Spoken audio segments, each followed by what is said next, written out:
Hola Miguel, buenas tardes. Bueno, hoy logré poner la cámara del intérprete como venía intentando las clases pasadas, em, así que vamos a arrancar la clase sin imprevistos por el momento. Hoy nos toca ver la unidad 3 de esta materia, en donde vamos a estar hablando de las biomoléculas. Ustedes escríbanme en el chat qué creen que son las biomoléculas o por qué se llaman así.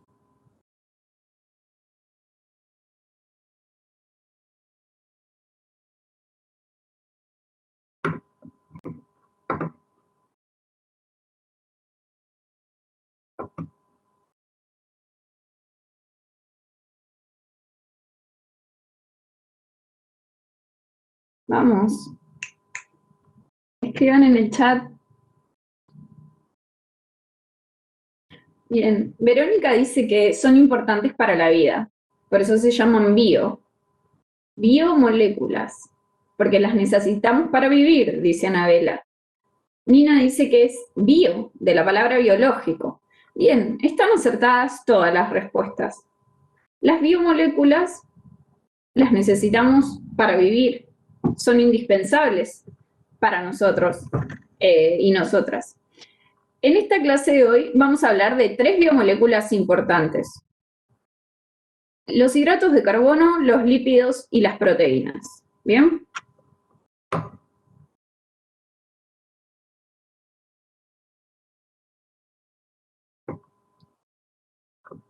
Entonces, vamos a empezar con los hidratos de carbono. Son biomoléculas compuestas principalmente de carbono, hidrógeno y oxígeno. Es decir, son moléculas que están formadas por la unión de muchos átomos. Esos átomos pueden ser de carbono, de hidrógeno y de oxígeno.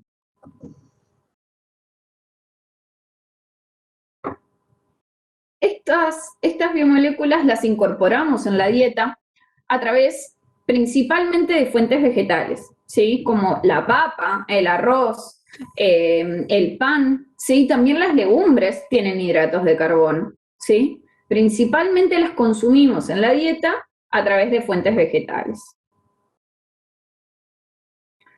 Las utilizamos y las necesitamos principalmente para obtener energía, ¿sí?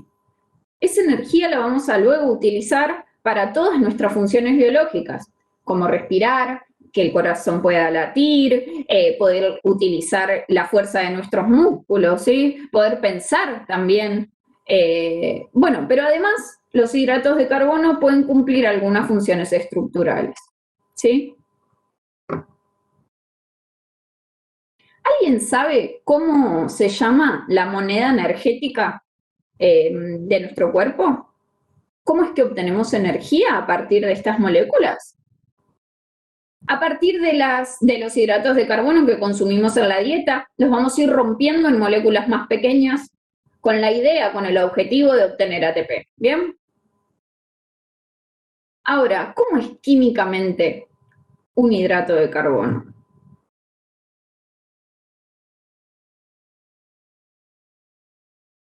Los hidratos de carbono más sencillos son los monosacáridos, ¿sí? Estos monosacáridos pueden ser polihidroxialdehídos o polihidroxicetonas. ¿Qué significa esas palabras tan difíciles, no?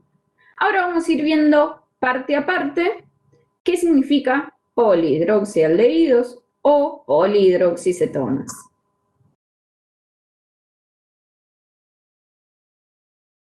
Polihidroxialdehídos significa que tenemos muchos, la palabra poli significa muchos, hidroxi hace referencia al grupo hidroxilo u oxidrilo, que lo hablamos la clase pasada, ¿se acuerdan de estos grupos? Estos grupos químicos están formados por la unión de un átomo de oxígeno a un átomo de hidrógeno. ¿Bien? Entonces, un polihidroxialdehído significa que tiene muchos grupos hidroxi y un único grupo aldehído. El grupo aldehído está formado por la unión de un átomo de carbono unido con un doble enlace a un átomo de oxígeno y unido con un único enlace, un enlace simple, a un átomo de hidrógeno.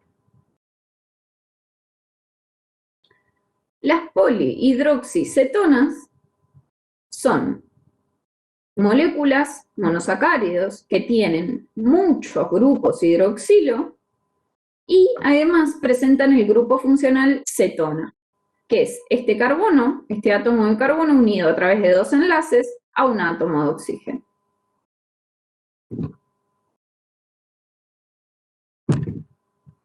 Bien, entonces, esto que vemos marcado, coloreado con rosa, es el grupo funcional de la molécula, ¿sí? Es un grupo químico que le da ciertas características a estas moléculas, ¿bien? Los monosacáridos entonces pueden ser polihidroxialdehídos o polihidroxiacetonas, en función de qué grupo funcional contengan en la molécula.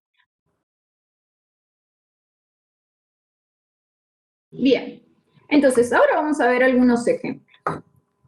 Cuando yo miro esta molécula, que está acá, fíjense que tengo unidos covalentemente átomos de carbono, formando una línea, una estructura lineal, ¿sí?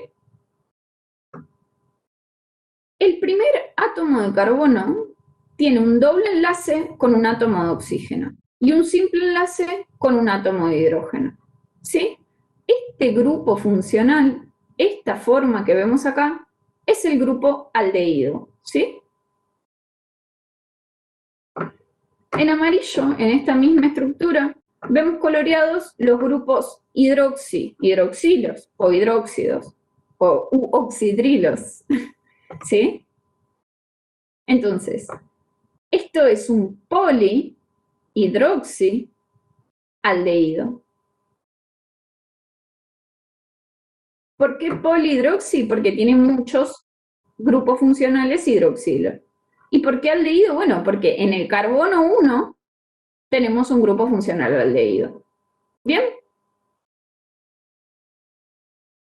Ahora vamos a pasar a las polihidroxicetonas. Acá tenemos un ejemplo en donde el carbono 2 tiene un grupo funcional cetona. El carbono está unido a través de dos enlaces covalentes a un átomo de oxígeno, ¿sí?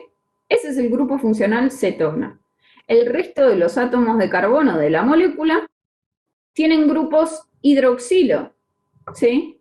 Como son muchos, decimos que es una polihidroxicetona. ¿Estamos hasta ahí?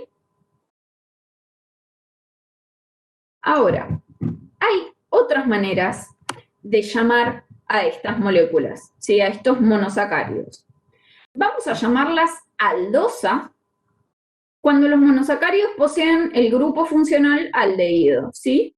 Es decir, siempre que en una molécula veamos este grupo funcional, vamos a decir que este azúcar es aldosa, ¿sí? Es una aldosa. Cuando veamos en la molécula un grupo funcional cetona, vamos a decir que ese azúcar es una cetosa, ¿sí? Ahora lo que necesitamos indicar para terminar de completar el nombre de este tipo de azúcares es el número de carbonos que contienen. Fíjense que acá hay un cuadrito que dice que se pueden clasificar los azúcares según el número de carbono. Si el azúcar tiene 3 carbonos, va a ser una triosa. Si el azúcar tiene 4 carbonos, va a ser una tetrosa. Si el azúcar tiene 5 carbonos, se llamará pentosa. Y si tiene 6 carbonos, será una hexosa. Entonces, ¿de qué manera vamos a nombrar estos azúcares? Bueno, vamos a nombrar primero el de la izquierda.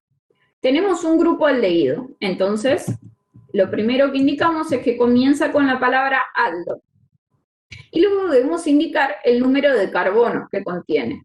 Si contamos, acá hay 1, 2, 3, 4, 5, 6 carbonos en total tiene este azúcar. Entonces, cuando hay 6 carbonos en estas moléculas, decimos que es una hexosa. Entonces, esta molécula se va a llamar aldohexosa. ¿Bien? Ahora, si tuviéramos que nombrar a la molécula de la derecha, como tiene un grupo funcional, vamos a indicar la palabra ceto inicialmente. Y luego tenemos que indicar cuántos átomos de carbono tiene. 1, 2, 3, 4, 5, 6 otra vez. Entonces va a ser un aceto. No puedo escribir, espérenme. Exosa. ¿Sí? Ahí va. Entonces, ¿qué tenemos que saber de este tipo de monosacáridos? Tenemos que saber identificar los grupos funcionales. Ustedes no tienen que saber de memoria toda la estructura, pero sí, si aparece algo de este estilo, una estructura dibujada en las actividades de este estilo, tienen que poder identificar cuál es el grupo funcional principal, en este caso un aldehído, y en este caso el grupo cetona, ¿sí? Eso tienen que aprender a identificarlo en el dibujo, pero no se tienen que aprender de memoria toda la estructura, ¿bien? Entonces, para poder nombrarlos, utilizamos como prefijo la palabra correspondiente al grupo funcional, aldo si tiene un grupo aldehído y ceto si tiene un grupo cetona. Y luego indicamos el número de carbonos según estas 4 opciones de palabras: triosa, tetrosa, pentosa o hexosa.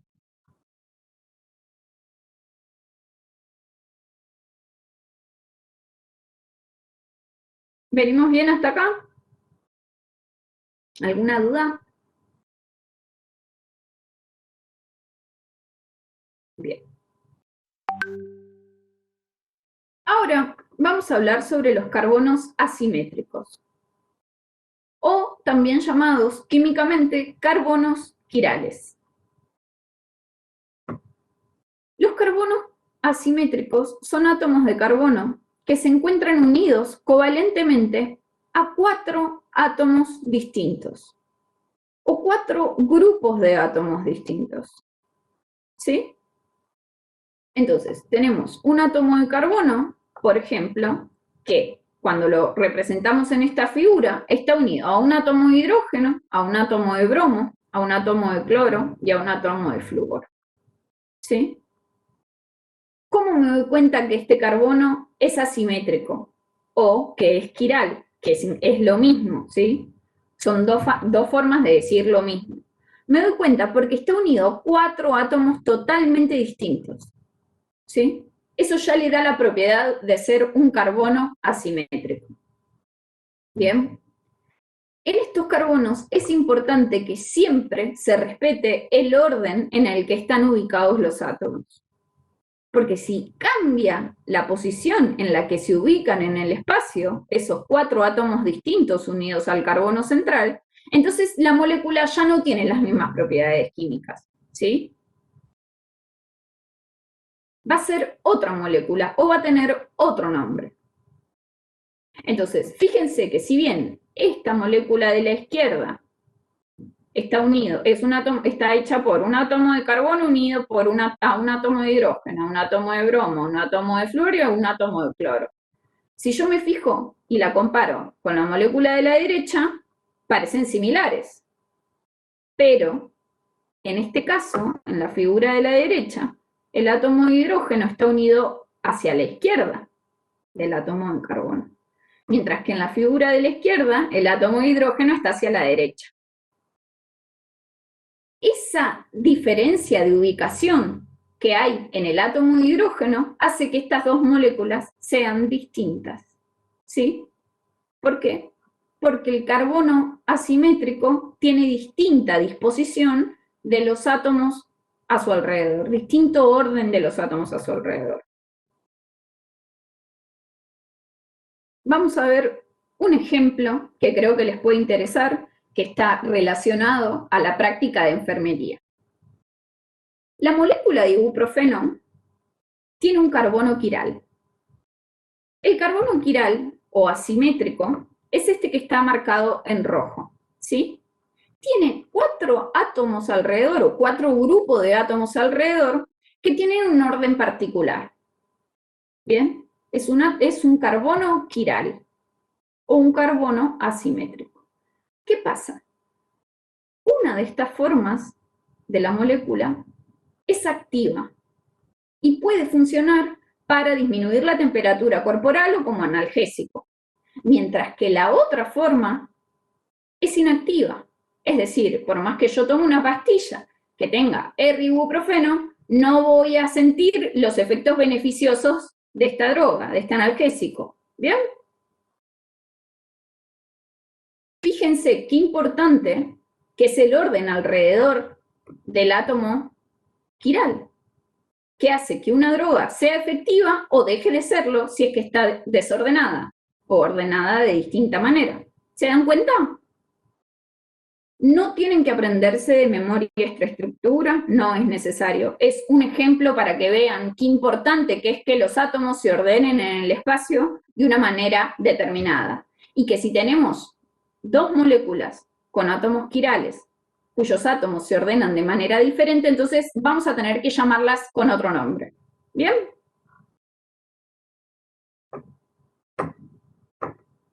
Luciano dice que no logra ver la diferencia. Vamos a retomar la diapositiva anterior. Si bien los átomos unidos a este átomo de carbono central son idénticos, fíjense que a este átomo está unido un átomo de hidrógeno, uno de flúor, uno de bromo y uno de cloro. Y lo mismo para este. Pero la manera en la que se ubican en el espacio es distinta. En esta molécula, el átomo de carbono está en el centro y el hidrógeno le queda ubicado a la derecha. Pero en esta, el hidrógeno queda ubicado hacia la izquierda. Esa diferencia de ubicación de los átomos en el espacio hace que sean dos moléculas distintas y que por ende tengamos que llamarlas con distinto nombre. ¿Sí? Incluso van a tener propiedades químicas distintas.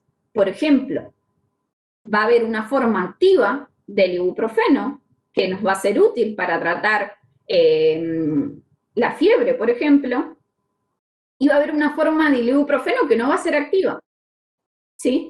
¿Por qué? Porque tiene el átomo quiral de esa molécula de ibuprofeno está ordenado de una manera diferente. Bien.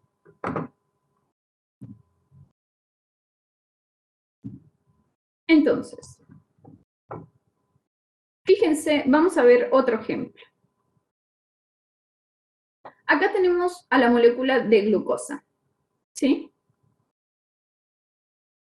Tiene 6 carbonos y tiene un grupo aldehído en el primer carbono. ¿Cómo llamarían a esta molécula? Según lo que estuvimos practicando hoy. Primero debemos nombrar el grupo funcional. ¿Cuál es el grupo funcional de esta molécula que está dibujada acá? Este grupo funcional, ¿cómo se llamaba? Bien, aldo. Y luego debemos indicar el número de carbonos. Muy bien, aldo, hexosa. ¿Por qué hexosa? Porque hay 6 carbonos en total. ¿Por qué aldo? Porque el principal grupo funcional de esta molécula es el grupo aldehído.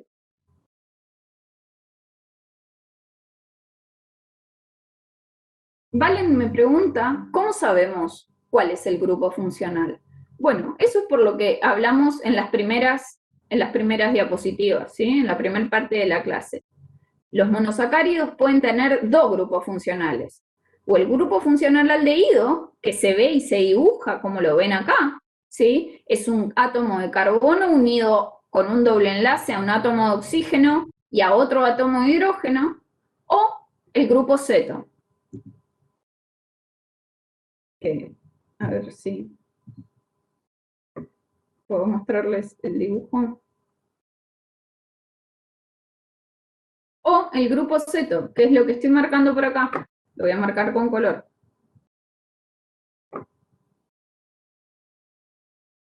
Este es un grupo funcional y este es otro grupo funcional. Este que estoy marcando acá es el grupo aldehído y este es el grupo cetona. ¿Cómo van a aprender? ¿Cómo lo pueden identificar? Tienen que mirar el dibujo, ¿sí? El ejercicio va a ser ver una molécula dibujada y determinar si tiene un grupo funcional aldo o ceto. ¿Bien? Entonces,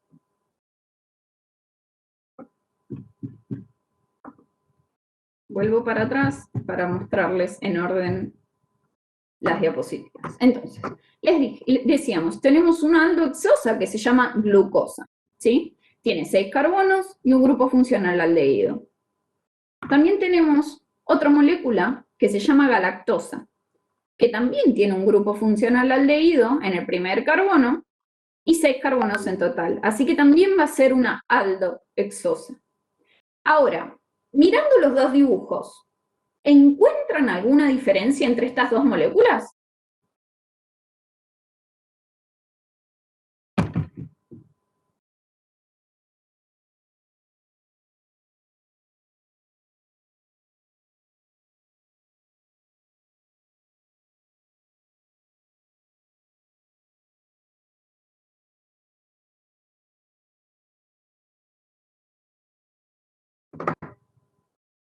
Bien, entonces, cuando yo comparo estas dos moléculas, lo que veo es que esta parte de la molécula con esta parte de esta molécula son idénticas, ¿sí?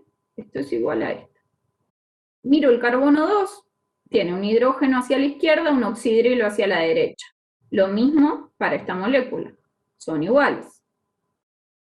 Cuando miro el carbono 3 pasa lo mismo, son iguales. Ahora, cuando llego al carbono 4, veo que están ubicados al revés. En este caso, hacia la izquierda está el hidrógeno, y en este caso, en esta molécula, el carbono 4 tiene unido hacia la izquierda un oxidrilo. ¿Sí? Esa es la única diferencia que hay en esta molécula. Porque todo lo demás está ubicado exactamente igual. Lo que tenemos es un carbono quiral, ¿sí? El carbono 4 es un carbono quiral. Y como los átomos se ubican en distinto orden en la molécula de glucosa, que en esta molécula las moléculas tienen dos nombres totalmente distintos. Una se llama glucosa y la otra se llama galactosa. ¿Sí? ¿Cómo se dan cuenta si dos moléculas son iguales? Tienen que ir haciendo las diferencias, las similitudes y diferencias como estuvimos haciendo recién, comparándolas.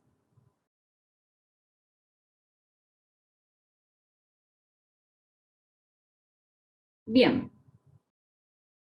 Ahora, estas moléculas, cuando se disuelven en agua, toman una estructura muy particular. Estas moléculas, cuando se disuelven en agua, forman estructuras cíclicas.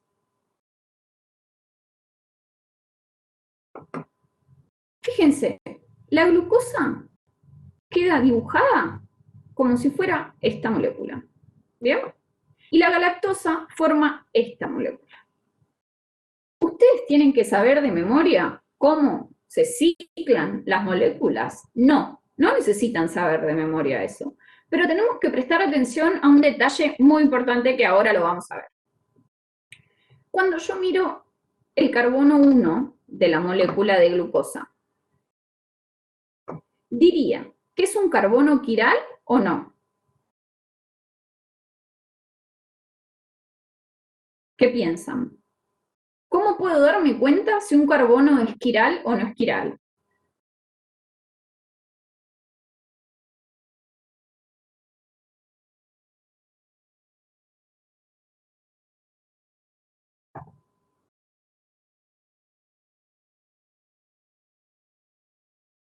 Bien, lo que tengo que ver es cuántos átomos o grupos tiene unidos. Fíjense, el carbono 1 tiene unido un átomo de hidrógeno, tiene unido un átomo de oxígeno, y el resto de la molécula a la cual está unido representaría el otro grupo, ¿sí? O el otro átomo. En total, el primer carbono de la molécula de glucosa está unido a 3 cosas, 3 grupos distintos, no a 4. Para que un átomo sea quiral, tiene que estar unido a 4 átomos o grupos de átomos distintos, 4 cosas distintas. ¿Bien? Y en este caso, lo que estamos viendo es que está unido solo a 3 cosas distintas, grupos o átomos distintos. ¿Bien? Lo mismo pasa con este átomo, ¿sí? Con el carbono 1 de la galactosa. Lo pueden ver a eso que, digamos, si ustedes tuvieran que justificar por qué el carbono 1 de la glucosa no es un átomo quiral, tienen que decir que es porque está unido solo a 3 cosas diferentes y no a 4. ¿Bien?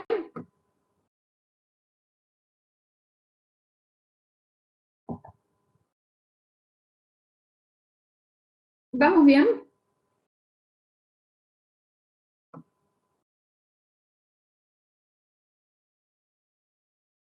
Bien, excelente. Ahora, lo que pasa es que cuando esta molécula forma el ciclo, porque se disuelve en agua, este carbono 1, que antes no era quiral, ahora se vuelve quiral. ¿Por qué? Bueno, porque si bien no está dibujado hacia acá arriba, hay unido un átomo de hidrógeno. ¿Sí? Ese carbono 1, que antes no era un carbono quiral, ahora es quiral. ¿Sí? ¿Por qué? Bueno, porque está unido a 4 grupos distintos. Uno es el hidrógeno, otro es el oxidrilo, otro es esta parte de la molécula y otro es esta parte de la molécula. ¿Bien? Entonces, cuando tengo una molécula, un monosacárido en su forma lineal, el carbono 1 no es quiral. Pero cuando se disuelve en agua, ese carbono se convierte en un carbono quiral. Pasa lo mismo para la glucosa que para la galactosa, ¿sí? A ese carbono, al carbono 1, que inicialmente no era quiral y al solubilizarse en agua se convierte en quiral, lo llamamos carbono anomérico. ¿Bien? Y para poder nombrarlo, los químicos decidieron hacer una regla muy particular. Y es que si ese carbono anomérico, que es el carbono 1, tiene el oxidrilo ubicado hacia abajo, entonces lo llamamos alfa, carbono alfa. ¿Sí? Ahora, si ese carbono anomérico, como por ejemplo el de la galactosa, tiene el oxidrilo mirando hacia arriba, ubicado hacia arriba, entonces ese carbono numérico va a ser un carbono beta. ¿Sí? Es una forma de nombrarlos, es como si yo les pusiera 2 apellidos distintos, Carbono Fernández y Carbono Gutiérrez. ¿Bien? Pero en lugar de usar apellidos, usaron letras griegas, carbono alfa y carbono beta.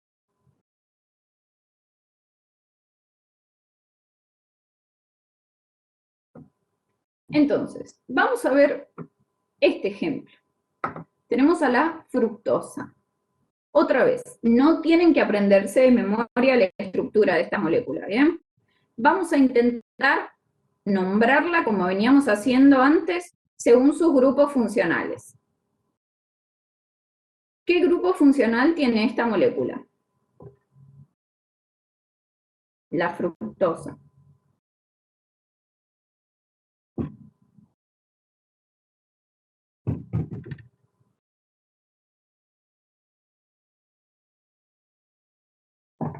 Muy bien. Tiene un grupo funcional ceto. ¿Cómo me doy cuenta? Bueno, cuando yo miro la molécula, veo que el carbono 2 hay un carbono unido con un doble enlace, un oxígeno. Y eso es un grupo ceto. ¿Sí? Entonces, la voy a llamar ceto y ahora tengo que indicar cuántos carbonos tiene. Vamos contando. 1, 2, 3, 4, 5 y 6 carbonos. ¿sí? Entonces es una cetohexosa.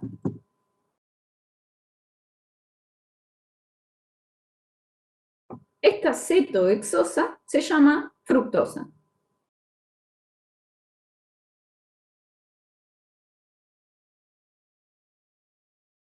Bien, ¿piensan que el carbono 2 es un carbono quiral?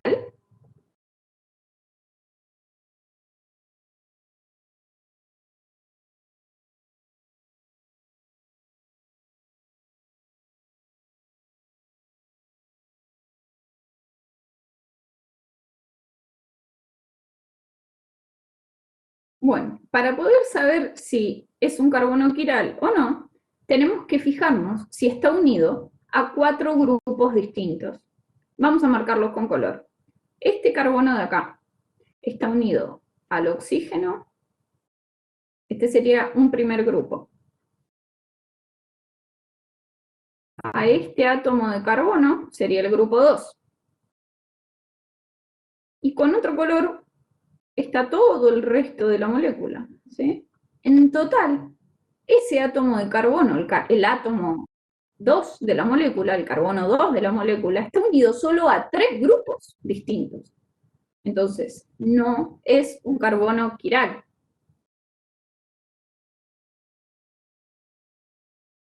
¿Sí?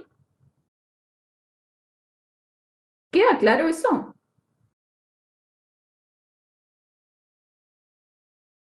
Bien, excelente.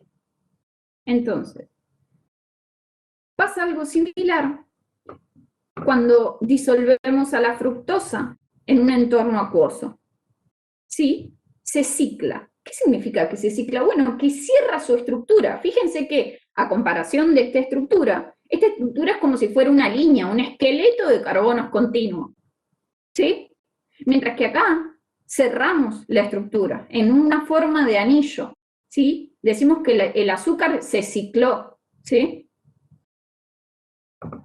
Entonces, ese carbono 2 que dijimos que no era quiral porque solo está unido a 3 cosas distintas, cuando se forma esta estructura cíclica, que no tienen que saber de memoria, ese carbono se transforma en quiral. Entonces, otra vez tenemos un carbono anomérico.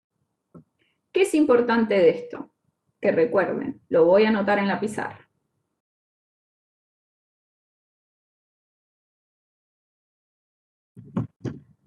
La glucosa y la galactosa tienen el carbono anomérico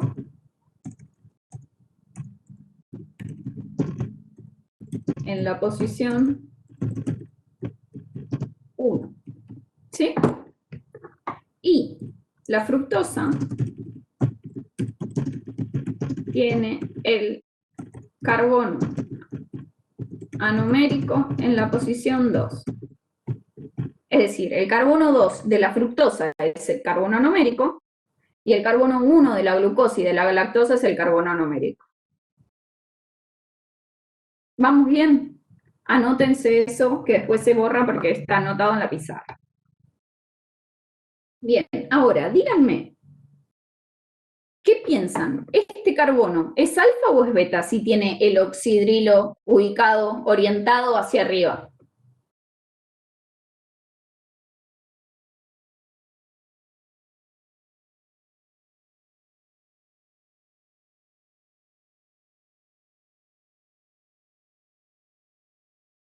Muy bien. El carbono anomérico de esta molécula de fructosa es un carbono beta, ¿sí? ¿Por qué? Porque tiene el oxidrilo mirando hacia arriba, de la misma manera que lo tiene la galactosa, ¿sí? Cuando el oxidrilo mira hacia abajo, el carbono es alfa, y cuando el oxidrilo mira hacia arriba, el carbono es beta. ¿Bien?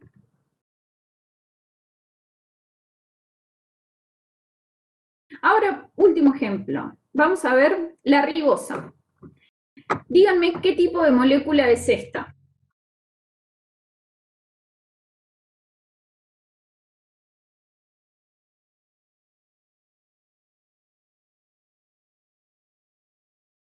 grupo funcional tiene? Bien, bien.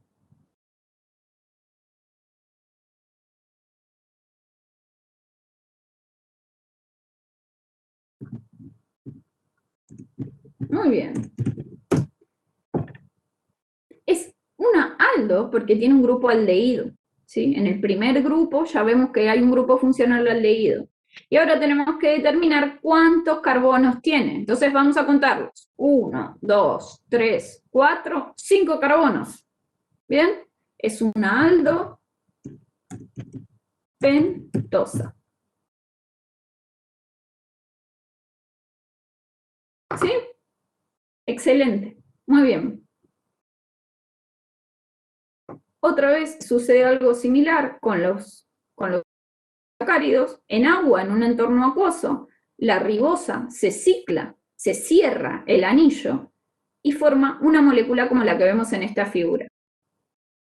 Si miramos el carbono 1, que antes no era quiral, ahora se convirtió en quiral y lo llamamos carbono anomérico.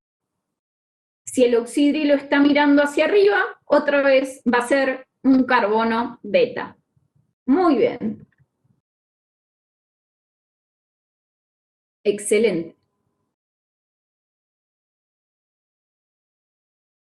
La glucosa, representada en esta figura, en esta imagen, es el principal sustrato energético del organismo. ¿Qué significa sustrato energético?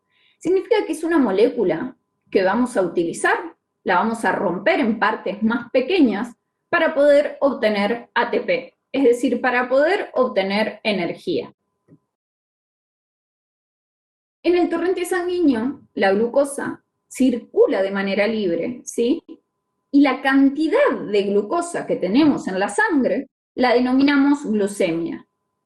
En términos correctos, deberíamos decir la concentración de glucosa que tenemos en sangre se denomina glucemia, ¿sí?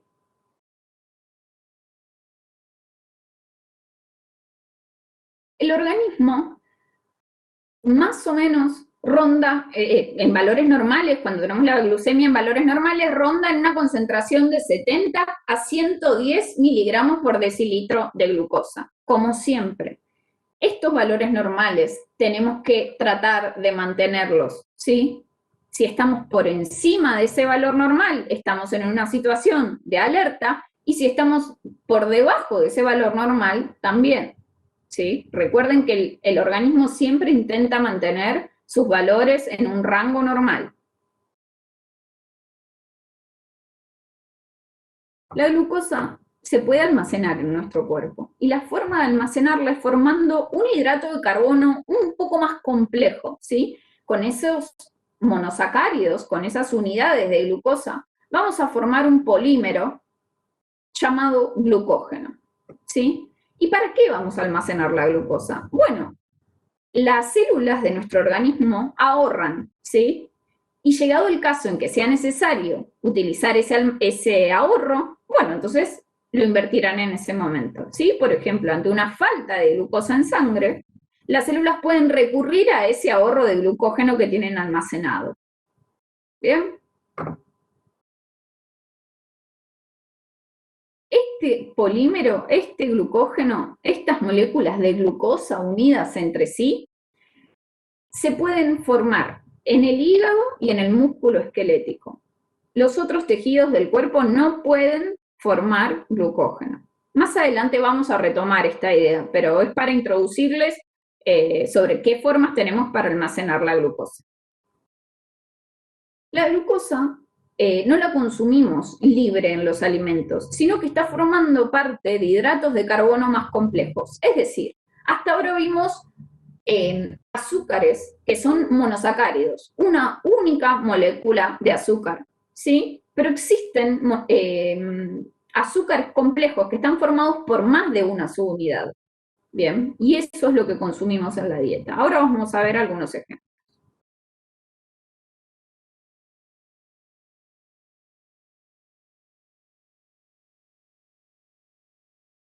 Tenemos los disacáridos, ¿sí? Los disacáridos están formados por la unión de dos monosacáridos, ¿sí?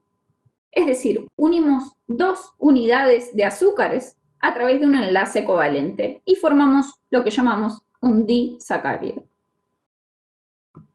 La forma por la cual se unen estos monosacáridos es a través de un enlace que se llama O-glucosídico. Y ahora vamos a ver por qué se llama así.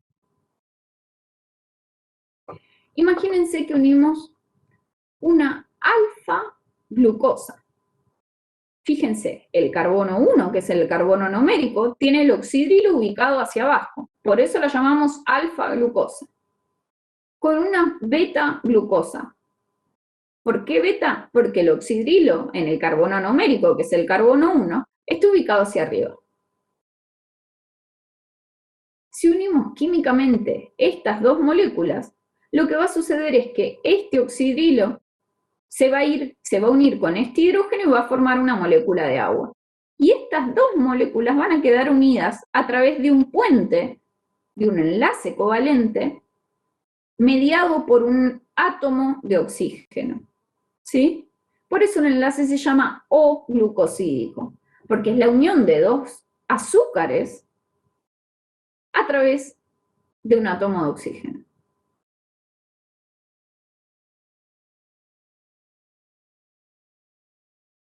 Ahora, este disacárido tiene un nombre particular y es la maltosa. ¿La conocen a la maltosa de algún alimento? ¿Dónde creen que se encuentra la maltosa?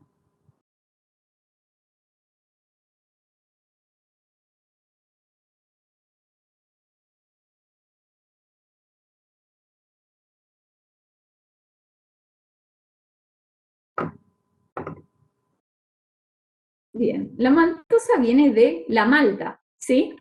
En la cerveza hay maltosa, como bien dicen en el chat. Lo que tenemos que saber indicar de estos dibujos es qué tipo de unión química están están formando entre estos dos monosacáridos, ¿sí? Y para eso lo que vamos a hacer es describir los enlaces de esta manera. En este caso se llama un enlace O-glucosídico alfa 1,4 entre una molécula de glucosa y otra molécula de glucosa, ¿sí? ¿Cómo determiné estas siglas? Bueno, como esta molécula, la primera, se une a través del carbono numérico, que tiene el hidroxilo mirando para abajo, le llamamos alfa, ¿sí? Entonces indicamos el nombre del carbono, en este caso alfa, 1, porque es la posición de ese carbono, flechita, 4, porque es el carbono al cual se une. Se une el principio de esta molécula con el final de la molécula de glucosa siguiente. El tipo de unión que se formó es un enlace O-glucosídico alfa 1,4 entre dos moléculas de glucosa. ¿Sí? Así se forma el disacárido llamado abreviadamente maltosa.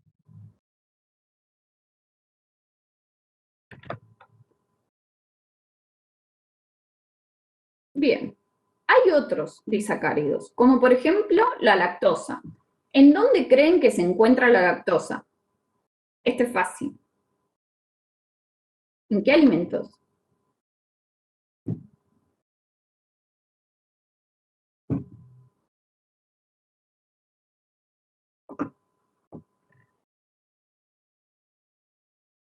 Bien, en la leche, en el queso, ¿sí? Exactamente. La lactosa, muy bien. En todos los derivados lácteos va a haber presencia de lactosa, ¿sí? La lactosa es un disacárido que está formado por la unión de un monosacárido llamado galactosa con una glucosa, ¿sí? La unión que se forma acá también es O-glucosídica. ¿Por qué? Porque el oxígeno está en el medio haciendo de puente, ¿sí? Es una unión covalente que se une a través de un oxígeno que queda entre medio de esas dos moléculas. Pero ahora, el oxidrilo de esta primera molécula está ubicado hacia arriba. Entonces esta molécula tiene un carbono numérico beta, ¿sí? Entonces ya la unión no es alfa como era antes, sino que es beta 1, 4, ¿sí? Entonces, la lactosa se forma por la unión O-glucosídica beta 1,4 entre una molécula de galactosa y una molécula de glucosa. Tenemos un último ejemplo de disacárido, que es la sacarosa. De la sacarosa hablamos en la primera clase, en la unidad 1, cuando dijimos que la sacarosa era soluble, era el azúcar de mesa, y que era soluble en agua, ¿se acuerdan? Entonces, la sacarosa es un disacárido que está formado por la unión de una molécula de glucosa y una molécula de fructosa. Esta glucosa tiene el oxidrilo mirando hacia abajo, ¿sí? Así que va a ser alfa. Mientras que la fructosa, tiene el oxidrilo mirando hacia arriba, por lo tanto es beta. Acá, como tenemos la unión de dos monosacáridos a través de sus carbonos anoméricos, tenemos que indicar ambas letras. Vamos a decir que es una unión O-glucosídica alfa 1, 2, beta. ¿Sí?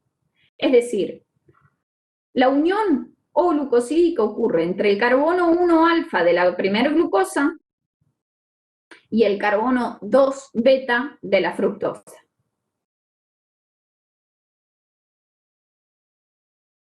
Bien. ¿Qué tienen que saber de estos ejemplos? No es necesario que sepan la estructura de memoria, pero sí tienen que aprender a identificar si la unión es beta o es alfa, por ejemplo. ¿Sí? Y si una molécula de azúcar tiene un carbono anomérico alfa o tiene un carbono anomérico beta. Eso es importante que aprendan a identificar. No es necesario que se sepan de memoria la estructura de las moléculas, ¿bien?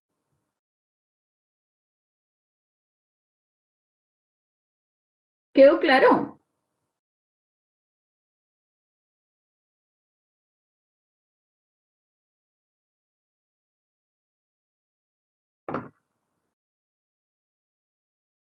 Bien, Luis me pide que repita sobre la lactosa. Bueno, la lactosa está formada por la unión de una molécula de galactosa con una molécula de glucosa, ¿sí? Es decir, la lactosa es un disacárido formado por dos monosacáridos. ¿Quiénes son esos monosacáridos? La galactosa y la glucosa. El enlace, el tipo de enlace químico que ocurre entre estos dos monosacáridos es un enlace beta 1,4, porque se une el carbono numérico beta de la galactosa con el carbono que no es anomérico, el carbono 4 de la glucosa, ¿sí? Entonces es un enlace beta. ¿Por qué beta? Porque el oxidrilo, fíjense que sale por acá arriba.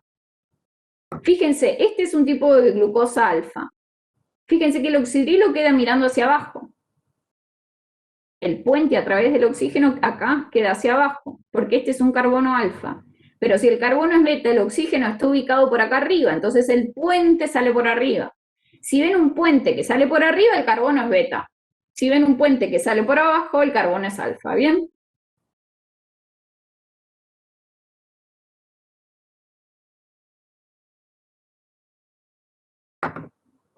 En la evaluación, me preguntan por el chat si en la evaluación voy a dar el esqueleto de las uniones de los átomos y ustedes los dibujan disueltos. No, no van a tener que dibujar estas estructuras en el examen. No tienen que dibujar estructuras.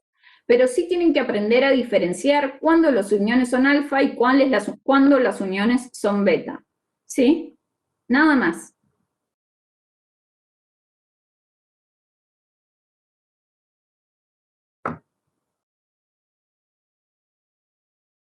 Pasamos ahora a los complejos llamados polisacáridos. ¿A qué llamamos polisacáridos? Bueno, poli significa muchos y sacáridos significan azúcares. Es decir, cuando unimos 20 o más subunidades de monosacáridos entre sí. ¿Sí? Si unimos todos monosacáridos del mismo tipo, por ejemplo, todas moléculas de glucosa, entonces vamos a tener un homopolisacárido, es decir, un polisacárido formado por el mismo tipo de moléculas. Por ejemplo, todas moléculas de glucosa. Estos homopolisacáridos son generalmente moléculas de almacenamiento, como el almidón y el glucógeno. Pero también pueden ser polisacáridos estructurales, como la celulosa y la quitina. Ahora vamos a ver estos ejemplos más en detalle. Tenemos otro tipo de polisacárido, y es cuando mezclamos subunidades de diferente tipo, ¿bien? Es decir, en estos polisacáridos estamos uniendo monosacáridos de distinta identidad química, de distinto tipo. Entonces a esto lo llamamos heteropolisacáridos.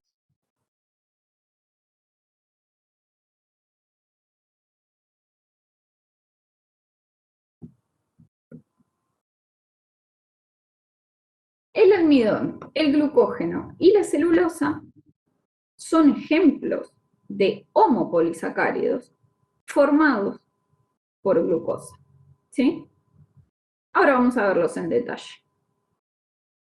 El almidón es un homopolisacárido de glucosa, que es una molécula que sirve de almacenamiento de glucosa en las células vegetales, es decir, las plantas, a la hora de ahorrar en moléculas de glucosa, la almacenan en forma de almidón. Químicamente, ¿cómo está formado este almidón? Bueno, son subunidades de glucosas unidas a través de uniones o glucosídicas alfa 1,4. ¿Sí? Fíjense, esta molécula de glucosa tiene su oxidrilo mirando hacia abajo, por eso cuando lo unimos con la siguiente molécula de glucosa, el oxígeno queda con este puente mirando hacia abajo. Unimos el carbono numérico alfa de la primera glucosa con el carbono 4 de la siguiente glucosa. El carbono anomérico alfa de esta glucosa con el carbono 4 de la siguiente glucosa. Y así sucesivamente. Entonces, el almidón tiene una parte que es un polímero lineal de enlaces alfa 1,4 de moléculas de glucosa. Pero además tiene ramificaciones que son alfa 1,6. Es decir, el carbono numérico de una glucosa se va a ubicar por encima de otra molécula de glucosa y se va a unir a través del carbono 6 de la otra glucosa, ¿se entiende? Entonces, el almidón está formado por amilosa, que es la estructura lineal del almidón, con uniones alfa 1,4, y por ramificaciones de tipo alfa 1,6. A esta parte ramificada del almidón la llamamos amilopectina, y a la parte lineal del almidón la llamamos amilosa. ¿En dónde encontramos almidón para la dieta? Bueno, en la papa, por ejemplo, en el arroz, por ejemplo, en el pan también, ¿sí? Que viene del trigo, de la harina de trigo.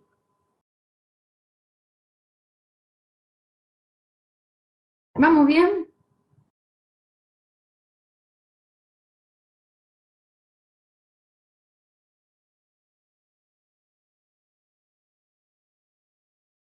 Perfecto. El glucógeno también es un homopolisacárido de glucosa, pero esta es la molécula de almacenamiento de glucosa por excelencia de los organismos animales. Recién vimos que el almidón era cómo las plantas almacenaban la glucosa, pero nosotros tenemos una forma distinta de almacenar glucosa, ¿sí? La almacenamos en forma de glucógeno. Este polisacárido está presente en las células del hígado y en las células del músculo, y se utiliza como reserva de glucosa cuando falta glucosa en el torrente sanguíneo. Bien. Es un polímero ramificado que tiene enlaces alfa 1,4 lineales en la cadena principal y ramificaciones alfa 1,6 como el almidón. ¿Sí? Entonces es un polímero lineal con uniones alfa 1,4 entre dos moléculas de glucosa vecinas.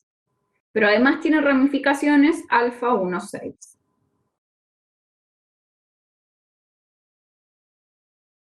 La celulosa también es un homopolisacárido de glucosa y es el componente principal de la pared celular de las células vegetales.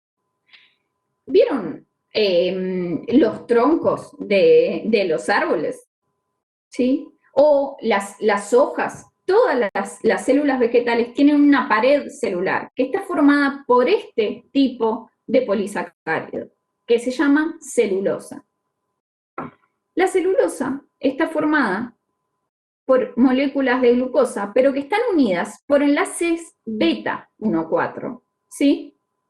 Es decir, los oxidrilos salen por arriba, entonces las uniones son beta 1,4. La característica que les da este tipo de unión es que nuestro organismo no está preparado para poder digerirla.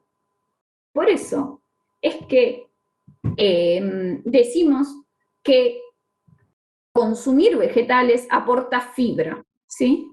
La fibra vegetal es esta estructura, es este polisacárido que nuestro cuerpo no está preparado para digerir, ¿sí? Como el tipo de uniones beta, nuestro cuerpo no puede cortar esas uniones químicas, ¿sí? Y por eso es que lo llamamos fibra.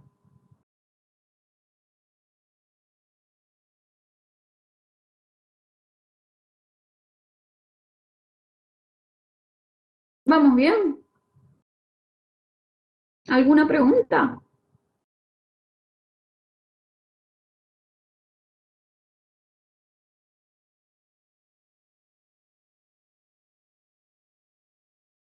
Bien. Pasamos entonces a las otras biomoléculas, que son los aminoácidos y las proteínas. Los aminoácidos son biomoléculas que se combinan entre sí para formar proteínas. Es decir, son las unidades, los aminoácidos son las subunidades que forman a las proteínas, como si fueran los eslabones de una cadena. Bien, a las proteínas y los aminoácidos los incorporamos principalmente a través de fuentes animales. ¿Sí? Los incorporamos en la dieta al consumir carnes de origen animal. Pero ojo, también las incorporamos a través del consumo de legumbres, ¿sí? De origen vegetal. Lo que sucede es que las legumbres suelen tener menos proporción de proteínas, ¿sí? Y diferente composición de proteínas que la carne.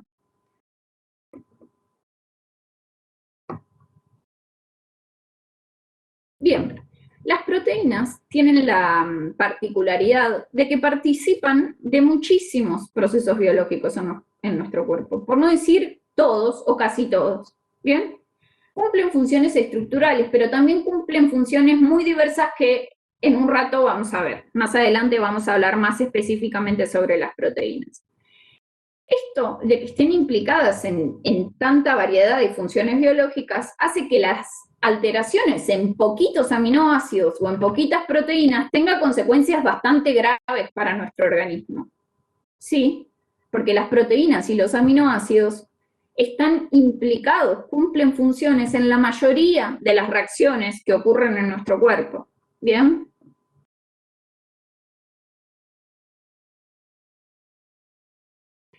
Entonces, dijimos que las proteínas estaban formadas por aminoácidos. En total, en la naturaleza, existen 20 aminoácidos. Y los clasificamos según un grupo funcional, que es el grupo que está coloreado en rosa en todas estas estructuras. Fíjense que los aminoácidos comparten una estructura similar, esta que vemos acá. Esta estructura es idéntica en todos los aminoácidos, pero difieren, son distintos por la presencia del grupo que llamamos R. Este grupo, ¿sí? Eso les va a dar, digamos, qué grupo funcional tengan, les va a dar características químicas particulares, ¿sí? Así como pasaba lo mismo con los monosacáridos. Según qué grupo funcional tenían, iban a tener características particulares. Bueno, lo mismo sucede con los aminoácidos. Pueden tener pueden generarse aminoácidos no polares, aminoácidos polares, aminoácidos polares con carga positiva, aminoácidos aromáticos, que tienen en el grupo, en este grupo funcional, tienen anillos, ciclos, ¿sí? Fíjense que en los tres comparten ciclos de carbonos, o pueden ser aminoácidos polares con carga negativa. ¿Ustedes tienen que saber de memoria estos aminoácidos? No, no es necesario que se sepan las estructuras de memoria, yo tampoco las sé de memoria, pero sí que todos los aminoácidos comparten una estructura general en común y un grupo R que puede variar. Ese grupo R, que es el que está coloreado en rosa en la figura, es el que le va a dar la característica química particular a cada aminoácido.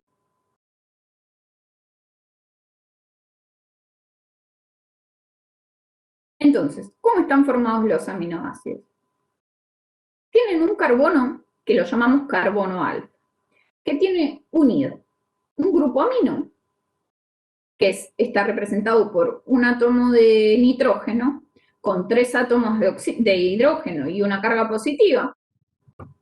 Está unido ese carbono central a un grupo carboxilo, formado por un átomo de carbono unido a 2 átomos de oxígeno y una carga negativa, y también contiene, este átomo de carbono también está unido a un átomo de hidrógeno.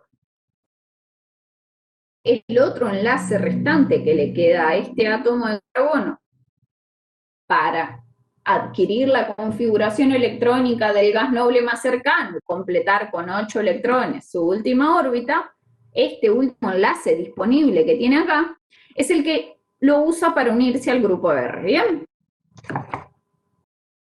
Esta es la estructura general de un aminoácido. Todos los aminoácidos son iguales y en lo que cambian es en este grupo R.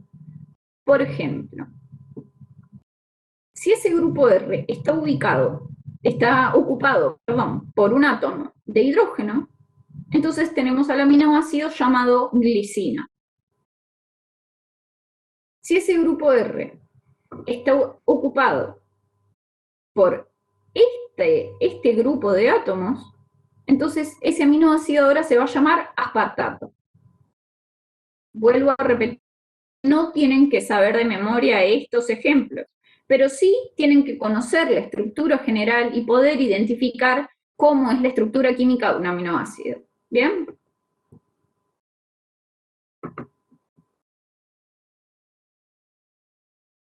De esos 20 aminoácidos que existen en la naturaleza, 9 de todos ellos son esenciales. ¿Qué significa que sean esenciales? Significa que nuestro cuerpo los necesita para funcionar bien, para funcionar correctamente. Para vivir necesitamos de esos 9 aminoácidos esenciales. Pero no podemos producirlos. Nuestras células no pueden, no son capaces de producirlos por ellas mismas. Entonces, sí o sí, es indispensable que los incorporemos a través de la dieta. ¿Sí? Estos aminoácidos obviamente van a formar parte de las proteínas de nuestro cuerpo. Entonces, si por algún motivo no incorporamos estos aminoácidos esenciales, vamos a tener deficiencia de estas proteínas, ¿sí? Y vamos a tener, por lo tanto, consecuencias patológicas. No vamos a mantenernos en un estado saludable, ¿sí? Tenemos que incorporar los aminoácidos esenciales sí o sí a través de la dieta. Otra vez, ¿tienen que saberse las estructuras de los aminoácidos esenciales? No es necesario. No tienen que saberse de memoria las estructuras, ¿sí? Anótense en el resumen los nombres de los aminoácidos esenciales, no mucho más.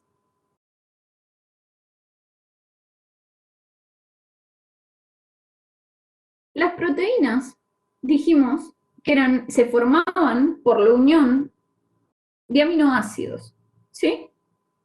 Químicamente podemos describir a las proteínas como polímeros lineales de aminoácidos en secuencia, que adoptan una forma específica en el espacio. Fíjense, tengo aminoácidos representados por pelotitas, por circulitos, a los cuales tengo que unir entre sí para formar una cadena. Esa cadena se llama péptido. esa cadena se pliega adoptando una forma particular. Y ahí es que tenemos a la proteína de interés. ¿Sí?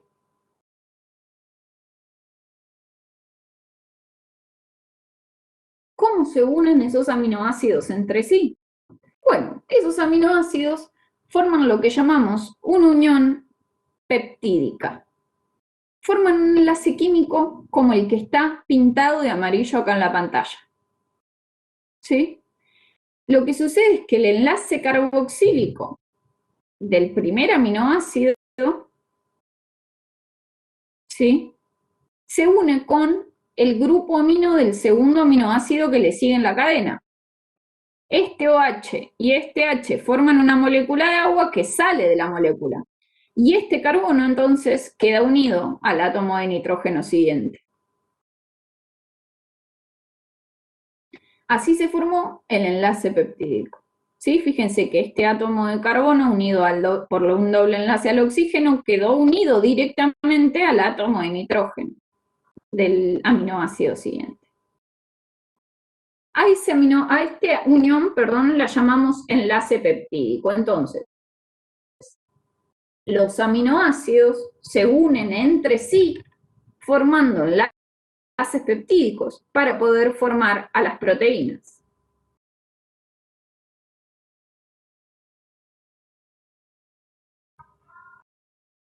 En este dibujito, en este esquema, mostramos los aminoácidos como si fueran circulitos, ¿sí?, que se unen como si fuera a través de una soga, ¿sí?, a través de los enlaces peptídicos. Bien, el enlace peptídico es lo que mantiene unido un aminoácido a su aminoácido vecino. ¿Alguna pregunta hasta acá?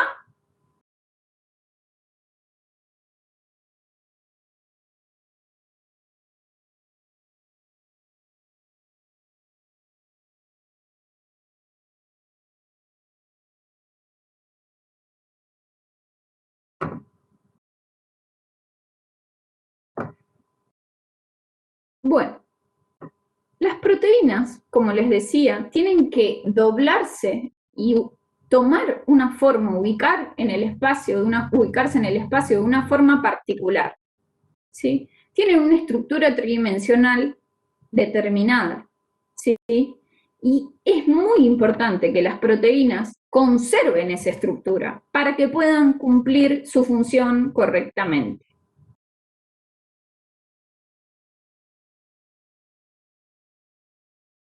Vamos a clasificar las proteínas. Las proteínas se pueden clasificar en proteínas simples si están formadas solamente por aminoácidos. Es decir, tenemos esa cadena lineal de aminoácidos unidos entre sí que se va a enroscar y va a tener una forma específica. Pero también hay otras proteínas que las llamamos conjugadas. Estas proteínas, además de contener aminoácidos, tienen algún componente unido que no es de origen proteico, como pueden ser ácidos nucleicos, o azúcares, o grasas, o metales. Un ejemplo típico de proteína conjugada es la hemoglobina. La hemoglobina es una proteína encargada de transportar el oxígeno y el dióxido de carbono en la sangre, ¿sí? Para poder cumplir su función, además de tener que adoptar esta estructura que estamos viendo en la pantalla, sí o sí necesitan tener unidos estas proteínas átomos de hierro, ¿sí? El hierro es un metal.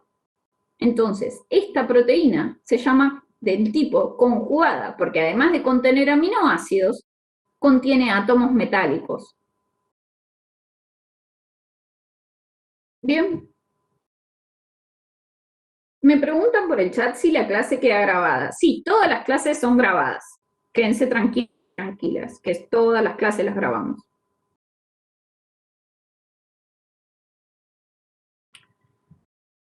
Las funciones de las proteínas, como les había aclarado antes, son muy diversas, son muy distintas. Cumplen funciones variadas. Una función que pueden cumplir es actuar como enzimas, ¿sí? Las enzimas son proteínas proteínas que ayudan a que las reacciones químicas ocurran a mayor velocidad. Por ejemplo, en este dibujito vemos representada la enzima en color naranja. Esa enzima es capaz de interaccionar con una molécula, en este caso está representada en color azul. Una vez que la enzima, es decir, la proteína, reconoce a la molécula que se le une, cortarla en pedazos más pequeños y liberar esa molécula azul dividida en dos partes. ¿Sí? Las enzimas ayudan a que esto ocurra a una velocidad aceptable, ¿sí? Que nuestro organismo pueda llevar a cabo todas las reacciones químicas que necesita a una velocidad aceptable. Este tipo de actividad, este ejemplo de enzimas, es un ejemplo típico de enzimas de digestión. Las enzimas que nos ayudan a digerir los alimentos, lo que hacen es romper las moléculas complejas y grandes en moléculas más chiquititas, que sean capaces de ser absorbidas por las células de nuestro cuerpo. ¿Sí? Las personas que diseñaron los jabones líquidos o los jabones en polvo, lo que hicieron es utilizar estas enzimas digestivas y agregárselas al jabón, con el objetivo de que estas enzimas reconozcan esos nutrientes en nuestras prendas, en la ropa, y corten esas manchas en partículas más pequeñas, ¿sí? Y de esa manera desprendan la grasa de la prenda, por ejemplo, de la ropa. ¿Sí?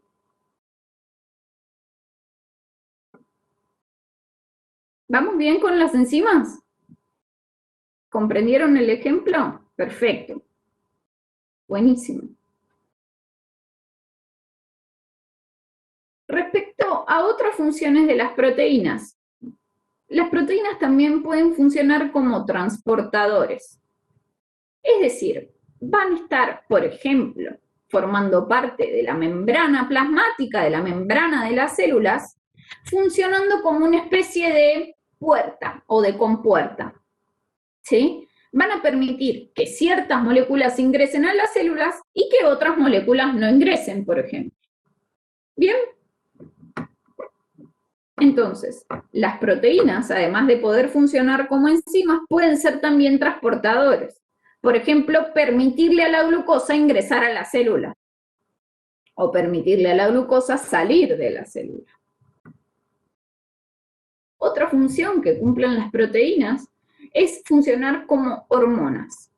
Las hormonas son moléculas que llevan señales de alerta a los tejidos, ¿sí?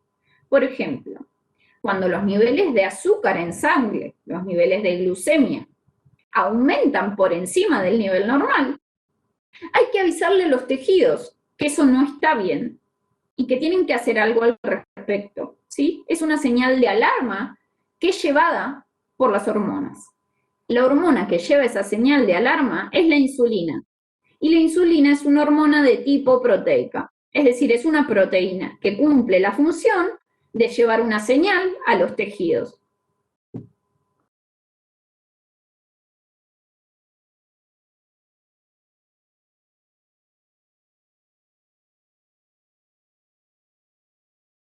Bien, pasamos a la última parte de la clase. ¿Quieren preguntar algo sobre proteínas antes de que continúe?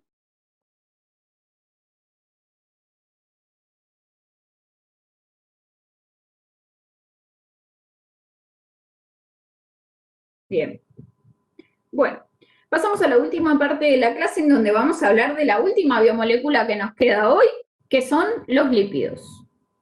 Los lípidos son biomoléculas compuestas por átomos de carbono e hidrógeno, pero también tienen átomos de oxígeno, ¿sí? Es decir, principalmente están compuestas por átomos de carbono e hidrógeno, pero también contienen en su estructura átomos de oxígeno en menor proporción. La característica que une a todos los lípidos entre sí, porque obviamente hay distintas clases de lípidos, es que todos los lípidos son insolubles en agua. ¿Bien? No les gusta el agua. Recuerden en la clase 1 que vimos que cuando mezclábamos aceite en agua, el aceite no formaba una solución, ¿sí? Quedaba separado. Podíamos ver dos fases, una fase formada por el aceite y otra fase formada por el agua.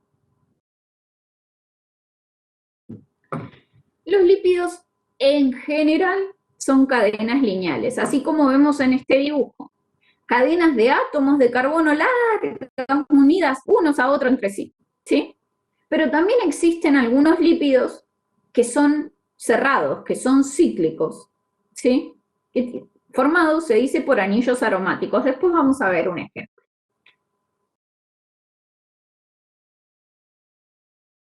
¿Qué funciones cumplen los lípidos en el cuerpo? Bueno, la principal función es almacenar energía, ¿sí? A la hora de decidir guardar energía en nuestro organismo, lo vamos a hacer en forma de grasa en el tejido adiposo. ¿Cuáles son las moléculas o los lípidos que se almacenan en el tejido adiposo? Se llaman triacilgliceroles, pero también los pueden encontrar o los pueden llamar los profes, esperen que voy a escribir en la pizarra, como triglicéridos, ¿sí? Triglicéridos o triacilgliceroles es lo mismo, ¿sí? Bien, ¿qué funciones cumplen? Además de almacenar energía, bueno, también son componentes estructurales de las células. Por ejemplo, los fosfolípidos forman parte de las membranas de la célula. El colesterol es un lípido de origen exclusivamente animal, no está en las membranas de las células vegetales, también se encuentra formando parte de las membranas de la célula, ¿sí? Es decir, fosfolípidos y colesterol los encontramos en las membranas de nuestras células, formando o otorgándole a nuestro cuerpo la estructura correspondiente. Otras funciones que pueden cumplir los lípidos es funcionar como hormonas y también como vitaminas.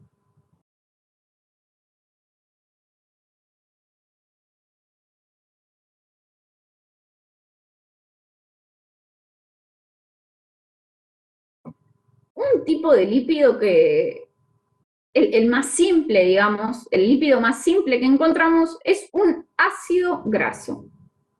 Son estas moléculas de cadena bien largas, ¿sí? De carbonos unidos entre sí, que están formados principalmente, fíjense, en su mayoría por átomos de carbono y de hidrógeno.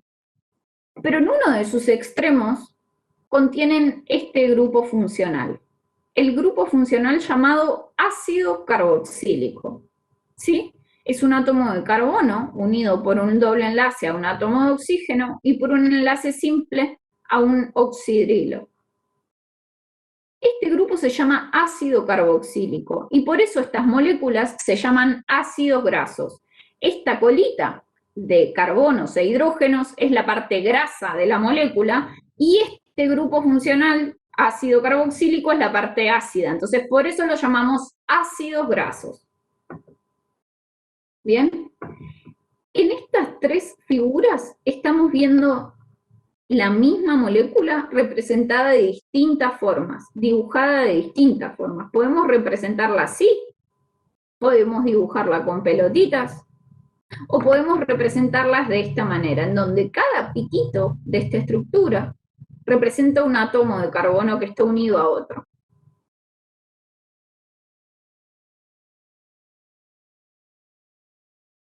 En la dieta incorporamos tanto ácidos grasos saturados como ácidos grasos insaturados.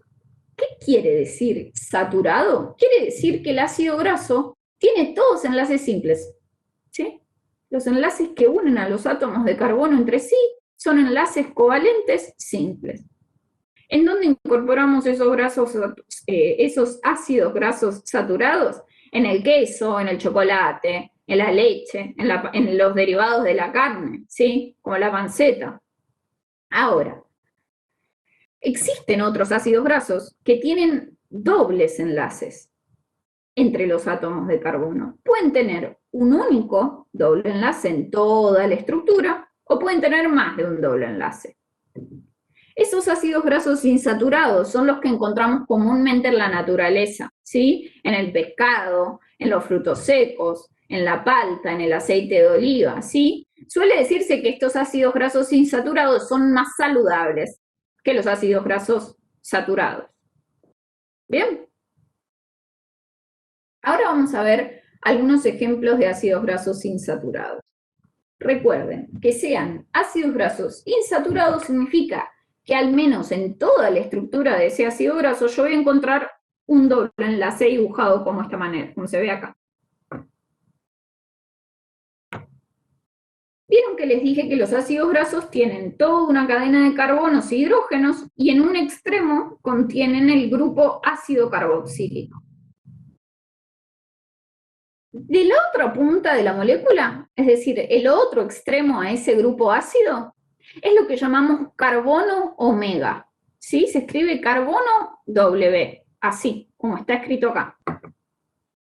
Yo le podría haber puesto carbono Fernández, otra vez, pero no, elegí la letra omega los químicos eligieron la letra omega para representar ese carbono. Entonces, llamamos carbono omega al carbono del extremo opuesto al grupo funcional de los ácidos grasos, que es este de acá.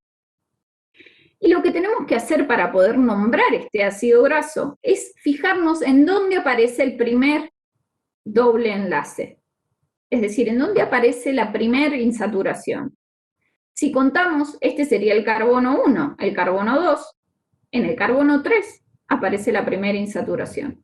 Entonces, este ácido graso es de la familia del omega 3.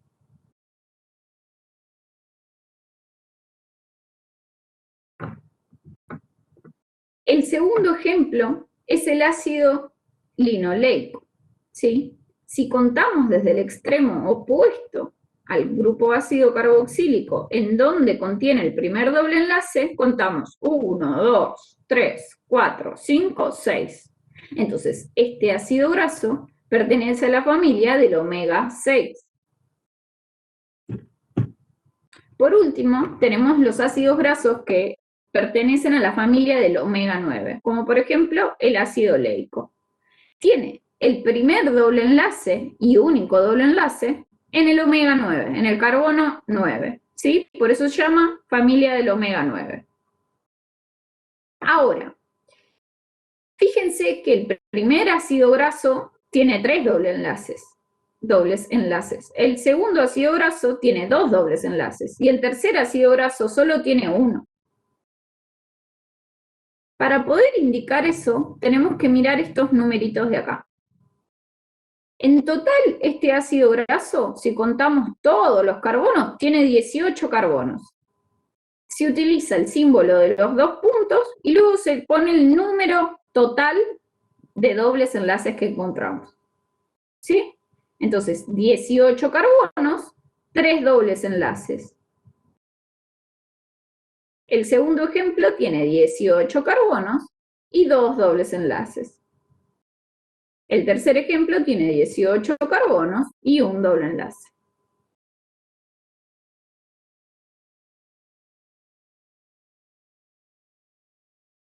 Los ácidos grasos de la familia del omega 3 y del omega 9 nos resultan esenciales. Similar a lo que sucedía con los aminoácidos, los ácidos grasos esenciales son lípidos que necesitamos incorporar a través de la dieta, ¿sí? No los podemos producir, nuestras células no son capaces de producirlo en nuestro cuerpo. Entonces, sí o sí los debemos consumir con los alimentos. ¿Qué alimentos tienen omega 3? Bueno, el pescado, las semillas, principalmente de chía, los repollitos de Bruselas, el huevo, la nuez, ¿sí? Y el ácido omega 6 está presente principalmente en frutos secos, como la avellana, la almendra, la castaña, ¿sí? Entonces es importante que incorporemos en nuestra dieta estos tipos de alimentos que contienen omega 3 y omega 6.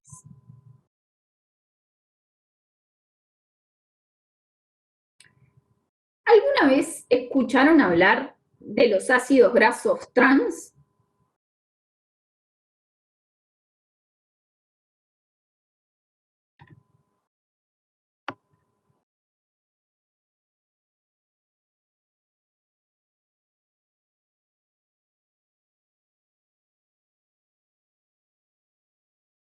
¿O grasas trans? ¿Nadie nunca escuchó hablar de las grasas trans? Ah, bien, perdón. Entonces, grasas trans sí han escuchado. Muy bien. Bien, sí, cosas fritas, dicen en el chat, por ejemplo. Bien, las grasas trans son grasas típicas de alimentos industrializados, ¿sí? De productos de alimentos que son creados por la industria alimenticia. Mientras que las grasas del tipo cis o ácidos grasos tipo cis son ácidos grasos en general naturales, que provienen de los alimentos naturales, como la palta, ¿sí? O el pescado. ¿Qué significa que un ácido graso sea trans o que un ácido graso sea cis? Bueno, los ácidos grasos trans, como ven, tienen una forma particular alrededor del doble enlace. Si miramos este doble enlace que une dos átomos de carbono entre sí, uno de sus brazos queda mirando hacia arriba y otro de sus brazos queda mirando hacia abajo. ¿Sí? Fíjense que sigue esta forma de picos. Eso significa que las grasas sean trans.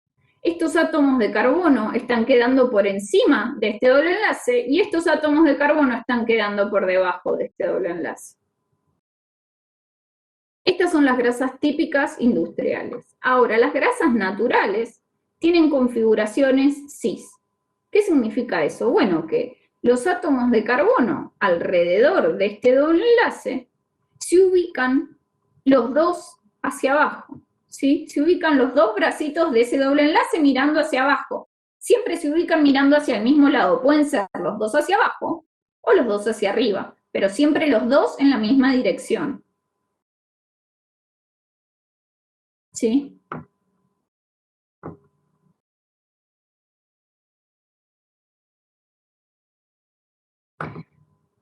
Tamara, discúlpame, no entendí la pregunta.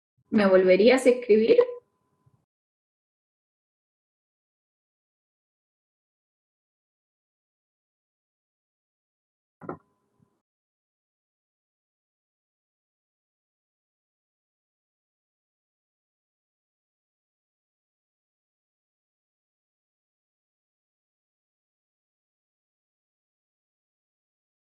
Sí, claro. Me piden si puedo explicarlo de vuelta, voy a explicarlo de vuelta.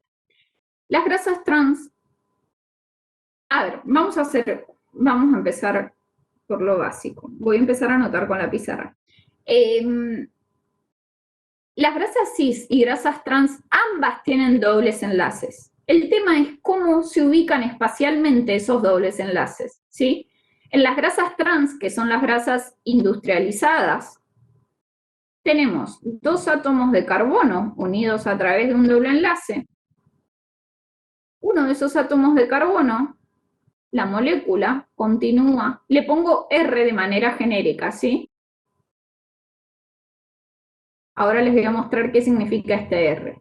Este átomo, esta unión entre dos átomos de carbono que yo estoy mirando por acá, sigue un brazo hacia abajo, ¿sí?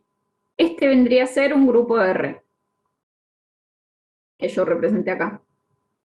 Y el otro brazo alrededor de ese doble enlace está mirando hacia el otro lado. Uno queda ubicado hacia arriba y otro queda ubicado hacia abajo. ¿Bien? Es como si los brazos alrededor del doble enlace quedaran así. Ahora, en los dobles enlaces cis, voy a borrar esto, así me entra en la pantalla el dibujo. En los dobles enlaces cis tenemos un carbono unido a un doble enlace a otro carbono. Y los átomos de carbono que siguen en la molécula quedan ubicados hacia el mismo lado, hacia abajo, por ejemplo. ¿Bien? Los dos brazos de la molécula quedan ubicados hacia el mismo lugar, mientras que en el ácido graso trans los brazos quedan uno hacia arriba y otro hacia abajo. ¿Se entiende?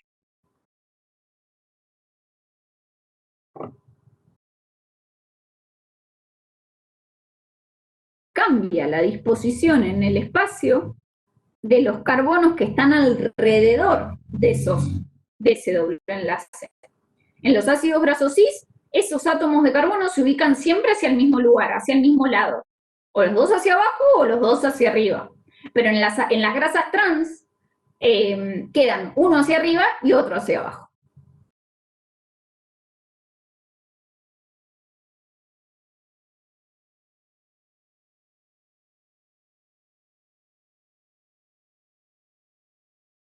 Perfecto. Bien. La margarina, por ejemplo, es aceite hidrogenado, ¿sí? Y cuando lo hidrogenan, queda este tipo de enlaces, ¿sí? Quedan enlaces en configuración trans, ¿sí? Porque es un producto, como les decía anteriormente, industrializado. Bueno, si no me equivoco, estamos llegando al final, casi al final de la clase, me faltan 2 cositas más. Vamos a ver, ¿se acuerdan que yo les dije que nuestro organismo almacenaba los lípidos en forma de triglicéridos o triacilglicéridos o triacilgliceroles? Son 3 maneras de decirlo. Para ello lo que hacemos es utilizar 3 moléculas de ácidos grasos, de estas que venimos viendo hasta ahora, que tienen un grupo ácido carboxílico y una cadena larguísima, larguísima de carbonos. Utilizamos 3 moléculas de estas y las unimos a una molécula de glicerol, que es esto que está escrito acá.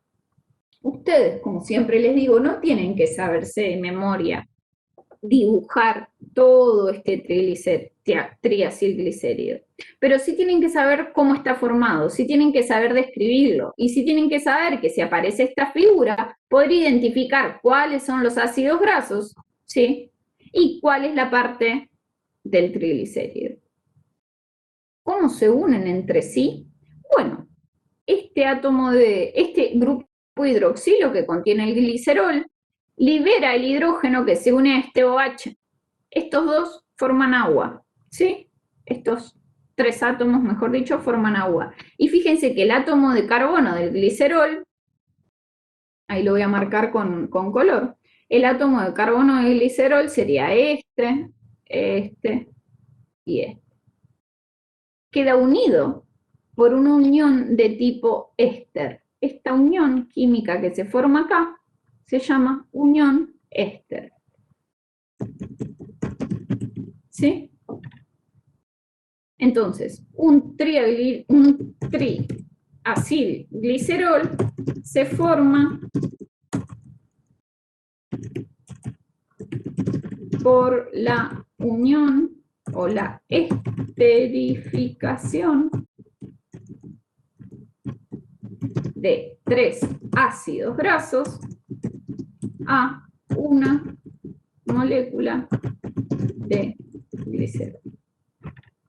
Bien, de esa manera almacenamos los lípidos o las grasas en nuestro cuerpo. Son nuestra reserva de energía principal, ¿sí? Nuestra forma de reservar energía, esterificando 3 ácidos grasos a una única molécula de glicerol.